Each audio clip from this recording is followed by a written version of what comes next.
मेरा नाम पीयूष कुमार है, मैं बिहार से बिलोंग करता हूँ और मेरा अभी सिलेक्शन CGL 2018 के through ministry of science and technology में CSS cadre central secretariat service में हुआ है, जहाँ पर मैं असिस्टेंट सेक्शन ऑफिसर के पद पे नियुक्त हूँ। ये जर्नी काफ़ी लंबी रही, करीब 2 से 3 साल लगे इस जर्नी को, और इसमें 2 से 3 साल लगाने के पीछे कुछ कारण मतलब ये पेंडेमिक का रहा कि पेंडेमिक ने 1 साल पूरा खा लिया हमारा, ठीक है, और इसके कारण ये थोड़ा लंबा खिंच गया। लेकिन इस दौरान मोटिवेशन का सोर्स का क्या रहा करता था, मेरी फैमिली ने मुझे बहुत ज़्यादा सपोर्ट किया। मेरी फैमिली में पिताजी मेरा हमेशा मोटिवेट करते थे। सबसे ज़्यादा मोटिवेशन मेरे को मेरी मम्मी से आती थी। मेरे को कभी एक्सटर्नल मोटिवेशन की, जैसे यूट्यूब वीडियोज़ लोग देख लेते हैं या बाहर किसी ऑफिसर से जाकर मिलना, ऐसा कुछ मेरे साथ नहीं रहा। मेरी फैमिली का सपोर्ट इस तरीके से भी रहा कि उन्होंने कभी भी मेरे पर प्रेशर बनाना नहीं किया कि आप अनएम्प्लॉयड हो, आप थोड़ा और हार्ड वर्क करो या ऐसा। रादर जो सोशल प्रेशर बनता था रिलेटिव्स या और भी फ्रेंड सर्कल या कहीं से भी, उसको न्यूट्रलाइज करने की कोशिश करी।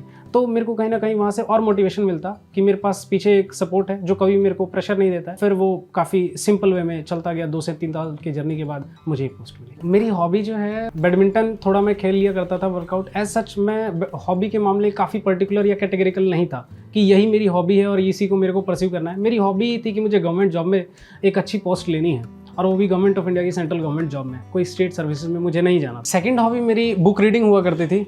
बुक रीडिंग मैं एक तरीके से बिब्लियोफाइल कहा जा सकता था, क्योंकि मैं हिस्ट्री ऑनर से बिलोंग करता था, तो बुक्स टेक्स्ट बुक काफ़ी ज़्यादा पढ़नी होती थी। उसमें मैं फिक्शन ना पढ़ के नॉन फिक्शन पढ़ता था, क्योंकि हिस्ट्री में सारा कुछ नॉन फिक्शन है, कहीं भी रियल लाइफ नहीं है। तो बुक शेल्फ आपको दिख रहा होगा, काफ़ी सारी बुक्स रखी हुई हैं, ये बहुत सारी बुक्स का कुछ पार्ट हैं। टेक्स्ट बुक में जब मैं टेस्ट दिया करता था, उसमें बाकी अदर प्लेटफॉर्म्स जो थे उनके मुकाबले काफ़ी डिफरेंस फील हुआ मुझे, काफ़ी ज़्यादा मेरे को एडवांटेज फील हुई। किस मामले में? जब टेक्स्ट बुक पे आप टेस्ट दिया करते थे, हालांकि अब वो फीचर्स हो सकता है सभी में आगे हों, क्योंकि मैं अपडेटेड नहीं हूं, लेकिन उस समय टेक्स्ट बुक ने सबसे पहले शुरू किया सेक्शनल वाइज किस तरीके से स्टूडेंट्स को बताना कि उन कहाँ वो लैग करें, कहाँ उनकी स्ट्रेंथ है। अगर मुझे क्वांट में, अगर मेरी ज्योमेट्री वीक हो रही है तो मैं ज्योमेट्री पे ज़्यादा काम करूंगा। ज्योमेट्री में मेरी केवल मार्क्स ही ना, बल्कि वो रैंक भी बता देते थे कि ओवरऑल ऑल इंडिया आपकी रैंक ज्योमेट्री में कितनी है। अगर मेरी रैंक ओवरऑल 95 परसेंटाइल बन रही है out of 10,000 students, if I score less than 500 rank, and in geometry if I am scoring more than 5,000 rank, then I need to work on geometry.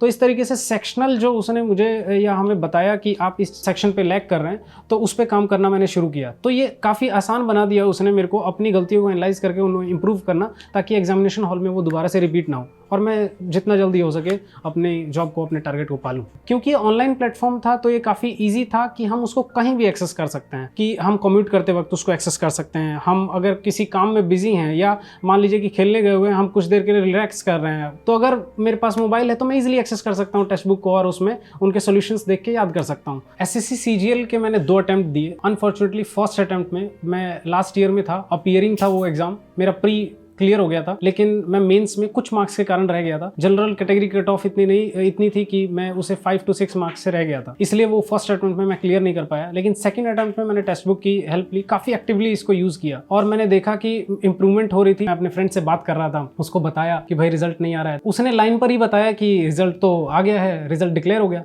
मुझे थोड़ा डाउट हुआ कि ऐसा नहीं होगा। उसने लिस्ट भेजा, लिस्ट में मैंने देखा तो मेरा नाम था। सीमलेसली मतलब हो गया मेरा ये क्लियर।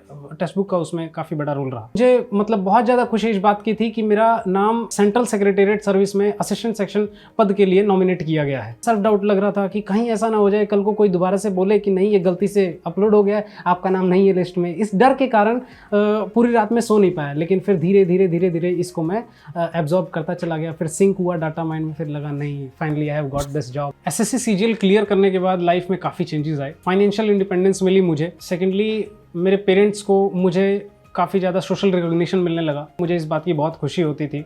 तो टेक्स्ट बुक ने इस तरीके से मेरी तैयारी को आसान बना दिया।